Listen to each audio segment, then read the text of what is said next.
Hi, my name is Emilyn.MOD, and I was born and raised in the Washington area, more specifically the Tacoma and Seattle area. This video is my midterm project for CMST 150, Multicultural Communication, which I am attending at Cascadia Community College. According to Bradford Hall, cultures refer to systems that are shared. Through these classes, I have learned that my family is considered European American, where I used to call myself Heinz 57. In my family, we share many traditions. A couple of traditions have historical significance to us. We are very artistic, and as kids, my mother would always have kits available on rainy days so that we could start to create. These developed our talents and diversity, our ability and our individuality. Whether it was paint by numbers, embroidery, or paper mache, we sat around the dining room table, and these things helped develop us into who we are. I'd like to share some of these pictures with you of some of the artistic things that we have done. In this picture, my mom is wearing my mother and father actually are wearing designer outfits that she designed and handcrafted herself.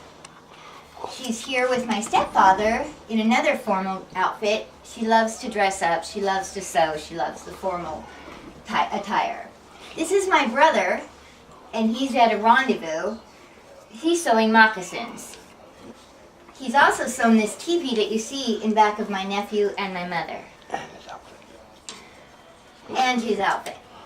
Okay. For myself, I like to do a lot of things. I like formals, my own wedding dress. I've done others, but I think I like mine the best. This was a high school prom. I love to do costumes for any occasion. Other than sewing, my family likes to sketch, draw, and other forms of medium. I prefer wildlife myself, and I like the acrylic paint. I like the vivid colors that I get. These are actually address rocks that I give away as gifts. I like to do pencil work, but not as much as I do like to do the paintings. Whether it's just a welcome home card really fast, or if it's something that takes me hours, which is a stippling picture of a train for my stepfather. It's something that I enjoy to do. We make jewelry as well. Some of these things here are passed down generation to generation after the person that receives it. We, like other families, celebrate the traditional Christmas, but a lot of our gifts are homemade. We do buy them from the stores as well, but I think the ones that are most special to us come from each other, and they're handcrafted, and we know that we take the time and put the love into it for each individual person. We start the children off young at 7 with a little bit more of a clay and firing and kiln kind of a thing. Then we use large needles with yarn, and we start them off into embroidery with little bags.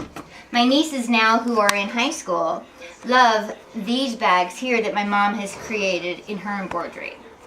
My mother loves embroidery, as you can see from the tablecloth and the apron behind us, and she keeps this in a cultural theme, kind of in a Scandinavian design. My brother, on the other hand, does scrimshaw. This is a craft where you scribe into a bone. These are, if I'm correct, buffalo and elk bone. He scratches and then he inks them. These are all done with handmade tools that he does himself. He designs himself. And then he makes, from antlers, silverware. These are drinking cups. We have salt and pepper shakers. And these are all used during the rendezvous that he goes to.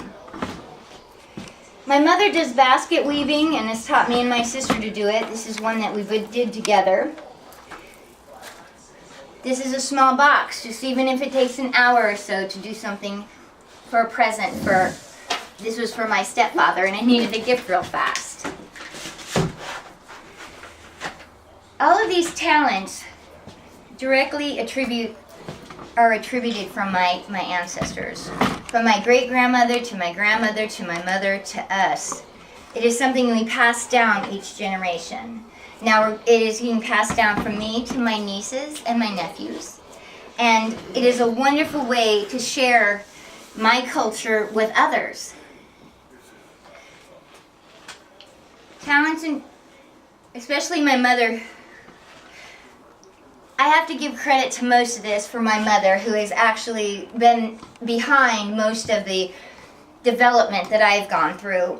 She's so diversified in different mediums that she doesn't have one or two that she's familiar or fond of. So she will get us into whatever it is, whether it's flower arranging. She taught me that. We owned a flower shop. I then developed that into a skill that I took down to Arizona, and it's something nice to fall back on. It's a nice side job. I wouldn't do it for a career, because I have found that when you design for a career, you stop enjoying it. And this is something that I don't want to stop enjoying. So now we do it for gifts. We do it once in a while for a person that wants a special order, but it's not something I want to put out on the market again. Thank you for your time, and I look forward to our group session together, and I hope that my creative talents can help somehow all of us communicate, and I hope to learn different communication skills from you. Thank you.